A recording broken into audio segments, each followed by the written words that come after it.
everyone, and welcome back to The Deep Dive. Today, we're going to be diving into something pretty fascinating and, to be honest, a little mind-blowing. Yeah. The race for AI dominance. Oh, yeah. It's, A big one. It's a story with a lot of twists and turns, ambitious personalities, and some seriously high stakes. Oh, sure.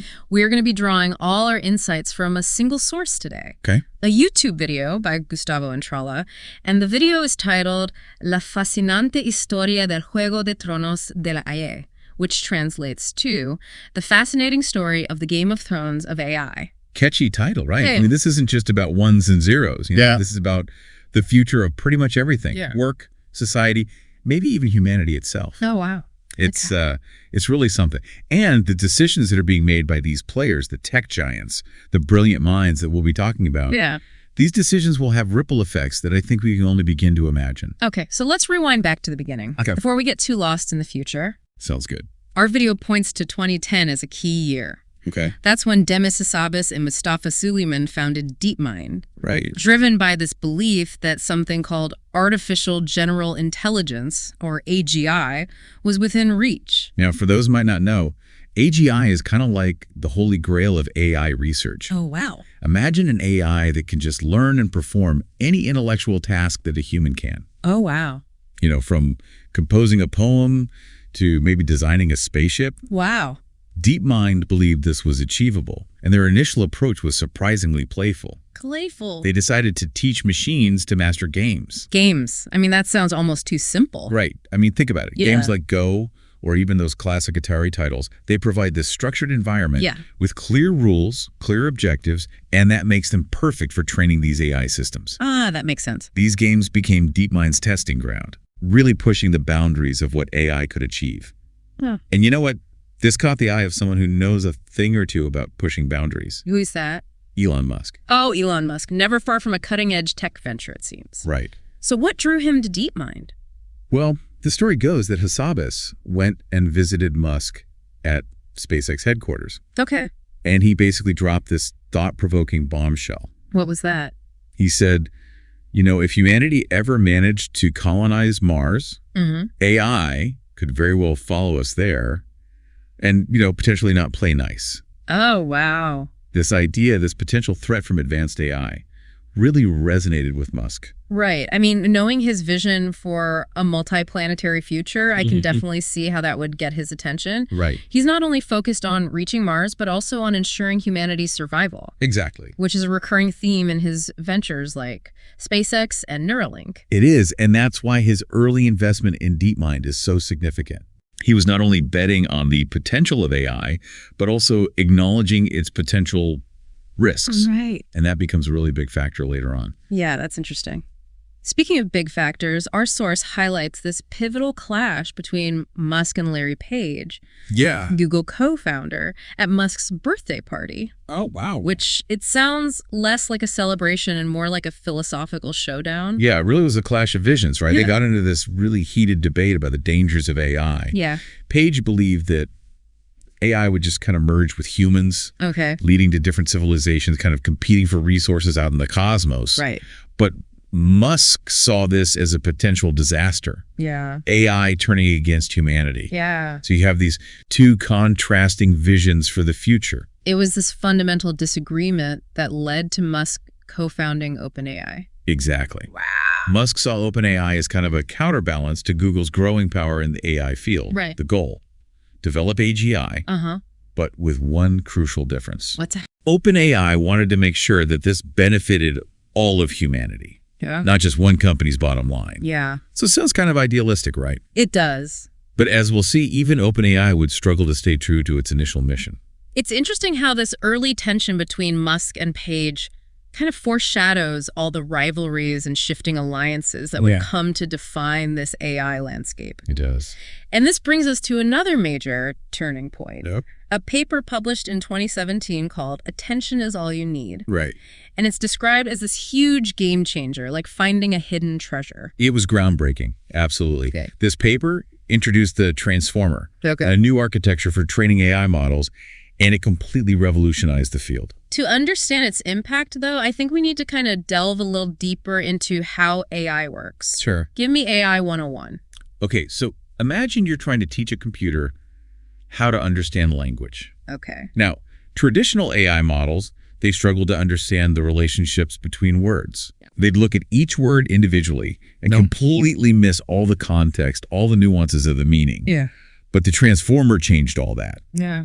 This allowed AI models to analyze whole sentences at once, Yeah. focusing on the relationships between words, just like a human would. So instead of reading a sentence like a list, Right. it's understanding the whole picture. Exactly. And this seemingly small shift, it had massive implications. Okay. The transformer meant these AI models could learn and generate language with just unprecedented accuracy and fluency. Wow.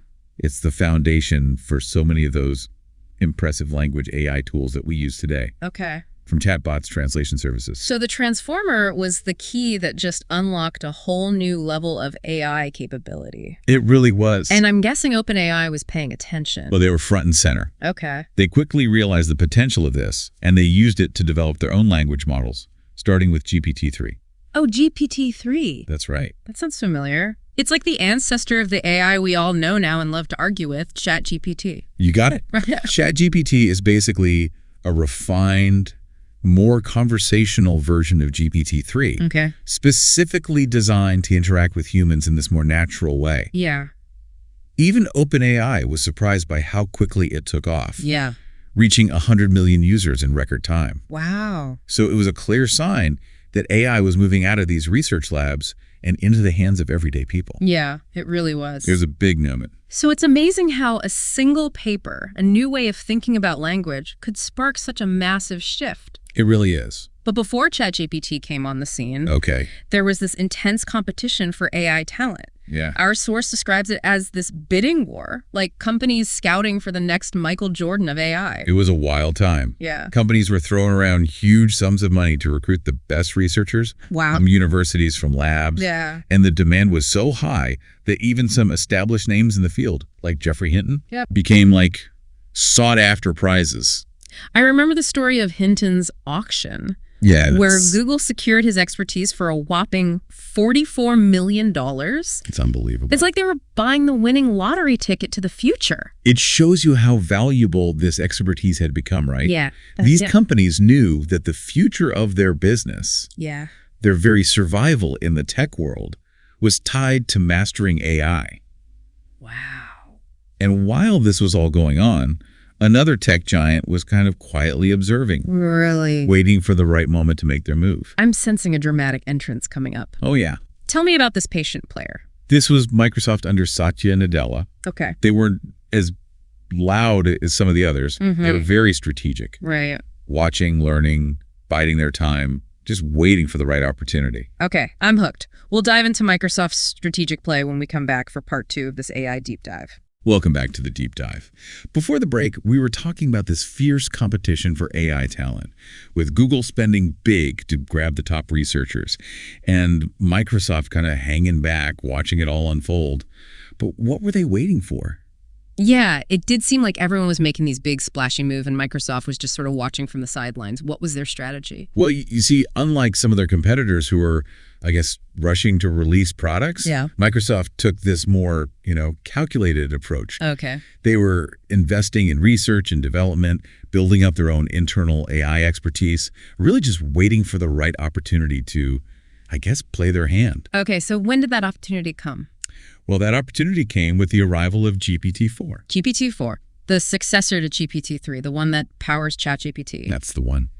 So how did Microsoft manage to kind of seize this opportunity? Did they just have, better scouts in the AI talent game?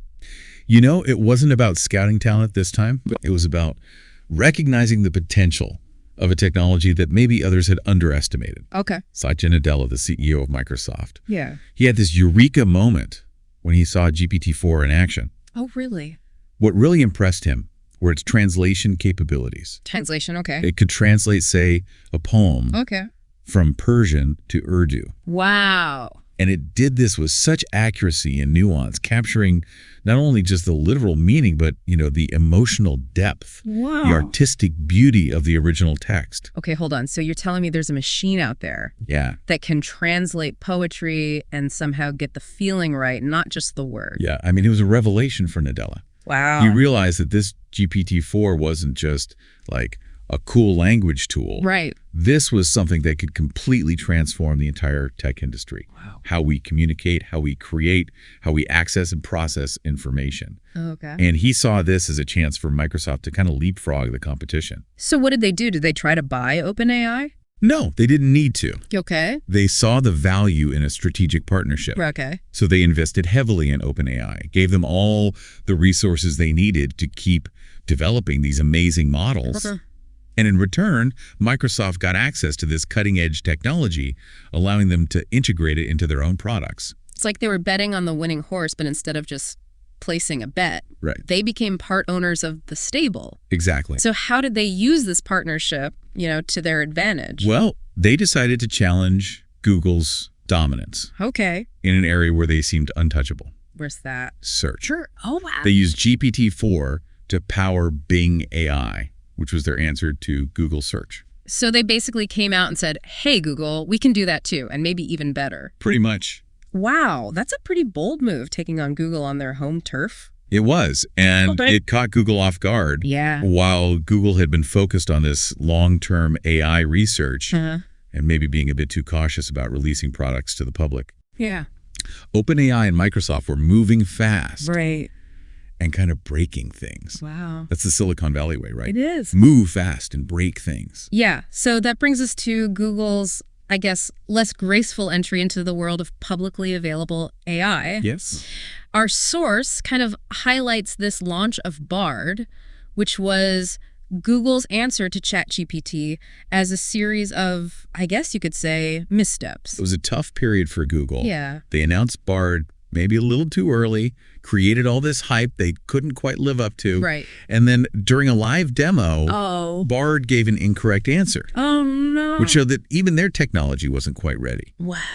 Then, to make matters worse, they used that same incorrect answer in their promotional materials. Ouch. That's gotta hurt. It was like scoring an own goal in the AI game, you know? It really does sound like they felt the pressure Oh, yeah. from Microsoft and OpenAI's success, Absolutely. and they just tried to rush something out the door. It seems that way, and, there were real consequences. Their reputation for accuracy, for technological leadership, it took a hit. Wow. And then you have Jeffrey Hinton, Yeah, the AI pioneer. the godfather of AI. The guy they paid millions to recruit. That's right. He decided to leave the company. Wow, why? He cited concerns about the potential dangers of AI. So even the godfather of AI was having second thoughts. It was a big moment. Yeah. Hinton had been a big advocate for AI and its benefits, but he was starting to have reservations about how quickly it was developing and the fact that there weren't enough safeguards in place Yeah. to ensure it was being used safely and ethically. Right. That makes sense. His leaving Google really fueled this growing debate about the impact of AI on society. It really highlights that this isn't just a game of, technological one-upmanship. It's not. There are these real ethical and societal implications. Absolutely. But while Google was trying to figure all this out, Yeah. OpenAI and Microsoft, they were pushing ahead, iterating on their products and really gaining ground. Okay, so how did this, partnership between OpenAI and Microsoft, how did that evolve? Was it all smooth sailing from there? Well, not entirely. As OpenAI became more commercially focused, some tensions started to arise internally. Okay, what kind of tensions? Well, some key members, like Dario Amodei. Yeah, one of the lead developers of GPT-3. That's right. He felt that the company was moving away from its initial mission, Okay. which was to develop AI safely and for the good of everyone. Okay, so there were disagreements about OpenAI's direction. There were. Right. Amodei felt that this close relationship with Microsoft, being a for-profit company, Yeah. was influencing OpenAI's priorities, Okay. pushing them towards more commercial applications rather than focusing on the long-term safety and ethical implications of AGI. Right. So it's this classic tension between idealism and pragmatism. Exactly. This desire to do good for the world, but also facing the pressures of the market. That's it. So what happened next? Well, these tensions led to a big shakeup at OpenAI. Sam Altman, the CEO, Yeah. was ousted in this boardroom coup. Wait, the CEO of OpenAI, the hottest AI company out there, gets kicked out. What was the reason? It's all still a little murky, Okay. But it seems like there were these disagreements about the company's direction Okay. and some concerns about Altman's leadership. Okay. Some board members felt he was moving too quickly, taking on too much risk, Yeah. not paying enough attention to the potential downsides of this technology. So it was like a clash of personalities and philosophies. It was. Wow. So what happened to Altman after he left? Well, this is where Microsoft comes back into the picture. Okay. It's like something straight out of, a corporate thriller. Okay. They saw an opportunity in all this chaos Yeah. to really solidify their position in the AI game. Okay. So they offered Altman and his team the resources to start a new AI company, Wow. basically creating a rival to OpenAI. That's incredible. It's like they were hedging their bets, partnering with OpenAI while also supporting a potential competitor. It was a smart move. Yeah. They were making sure they wouldn't be left behind no matter what happened. Wow. So even amidst all this drama and infighting, Yeah. Microsoft was coming out on top. They were definitely making some power plays. They were. And it wasn't just their involvement with OpenAI and Altman, Right. They were investing in other AI companies as well, Right. like Mistral, a European company. Yeah. They have an open source language model. Okay. And then they acquired Inflection AI, Oh, wow. founded by one of the original minds behind DeepMind. Wow. Talk about building an AI empire Right. while Google was trying to just recover from that barred stumble. It's amazing how this partnership with OpenAI set off this chain reaction, Yeah. completely reshaping the AI landscape. It really is. And it just shows how quickly things change. Yeah. In the tech world, what seems untouchable one day Yeah. can be struggling to catch up the next. Exactly. And this isn't just a two-horse race between Microsoft and Google. No, it's not. There are other players in the game, Oh, for sure. all with their own ambitions and strategies. Absolutely. Okay, I'm definitely eager to hear about those other contenders. Yeah. So let's dive into their stories when we come back for the final part of our deep dive. Welcome back to the deep dive. We've been talking about, the rise of OpenAI, Microsoft's big moves, and Google kind of fumbling a bit. Yeah. But as you said, this isn't just a two-player game. It's not. No. So who else is vying for a seat at the AI table? Well, let's look at Meta, formerly Facebook. Okay, Meta. For a while there, they were really focused on the metaverse. Yeah, I remember that. Almost like AI had taken a backseat. Yeah, all that hype with virtual reality, those avatars. Right. Did they just miss the boat completely? Well, not quite. They realized they needed to up their AI game. Okay. So under the leadership of Jan LeCun, Oh, Jan LeCun. yeah, a real giant in AI, Yeah. they made a bold decision. Open sourcing their models. Open sourcing. So they're just giving away their AI tech. Well, yeah, kind of. That seems counterintuitive in this competitive landscape. It might seem that way, but it's actually a pretty smart strategy. How so? By making their models freely available to the Well, developers, to researchers, Yeah. they're encouraging people to use them, Okay. and it's creating this community around their technology. Okay. They're basically democratizing access to powerful AI. So it's less about making money directly from these models and more about creating like a broader ecosystem. Exactly. Interesting. So they're kind of challenging the closed systems like ChatGPT. Yeah, the ones controlled by a single company. Yeah. Open sourcing means more transparency, Yeah. more collaboration, Yeah. and potentially even faster innovation. It's like they're saying, hey, let's all make AI better together Right. rather than keeping it all locked up in our labs. Exactly. But they're not just giving it all away for free, are they? Oh, of course not. I mean, they're using it to develop their own products, right? Absolutely. What? Well, they're putting AI into everything. Okay. Personalized recommendations on their social media, Uh-huh. advanced chatbots for WhatsApp and Messenger. So they're imagining this future where AI is just part of everything we do online. Yeah, kind of like a helpful assistant, always there to make things easier. Yeah, that makes sense. What about Amazon? They've been pretty quiet in all this. Yeah, they're playing a more subtle game. How so? Well, their cloud service, AWS, Yeah. is the leading cloud provider, and they're making sure it can support, whatever AI applications become popular. Okay. But they're also quietly building up their own AI, Oh, okay. focusing on things they're already good at, like e-commerce. So they're using AI to make their shopping experience even more personalized. Exactly, like they know what you want before you even do. Yeah, exactly. Okay, but what about Apple? Ah, Apple. They always seem to be a step ahead with design and user experience. Right. So how are they approaching AI? Well, Apple, as always, is keeping things pretty close to the vest. Right. They haven't made any big AI announcements, Okay. but they've been quietly acquiring AI companies. Oh, okay. and integrating AI features into their products. It's like they watch everyone else figure things out first. Yeah, And then they refine it, perfect it, Right. and release their own version. Do exactly. you think they're going to pull a Steve Jobs, What do you mean? like unveil some game-changing AI product that we all suddenly can't live without? It's tough to say what their strategy is, but they definitely have the resources, the talent to be a big player in AI. Okay, yeah. And then there's the wild card, Oh, who's that? Elon Musk. Oh, of course. Gotta have Elon in the mix. Right. Never want to shy away from a challenge. So what's he up to? Well, he founded XAI Yeah, with the mission of understanding the universe. that sounds pretty grand. It does. How does that translate into AI products? Their most notable creation so far is Grok. Okay, Grok, what is that? It's a chatbot. Another chatbot. Yeah, but this one's a bit different. How so? It's designed to be, well, less filtered. Okay. Maybe a little more unconventional than the others. So a chatbot with an attitude? You could say that. Musk seems to want AI that isn't afraid to express opinions. Even if they're controversial. Yeah, even then, Interesting approach. it really adds to the mix, Yeah, it's like every tech giant has their own AI philosophy. They do. Microsoft's forming alliances, Meta's open sourcing, Amazon's quietly weaving it into their services, Apple's waiting for the right moment, Yeah. and Musk just wants to shake things up. It's quite the landscape. It is, and all these companies rely on another key player, What is that? NVIDIA. Ah, yes, NVIDIA. They make those powerful GPUs that are essential for, training these large language models. That's right. So they're kind of like the arms dealer in this whole AI game. In a way, yeah. They're definitely benefiting from the growth of the industry. Yeah. Their chips are the foundation that all this innovation is built on. They are.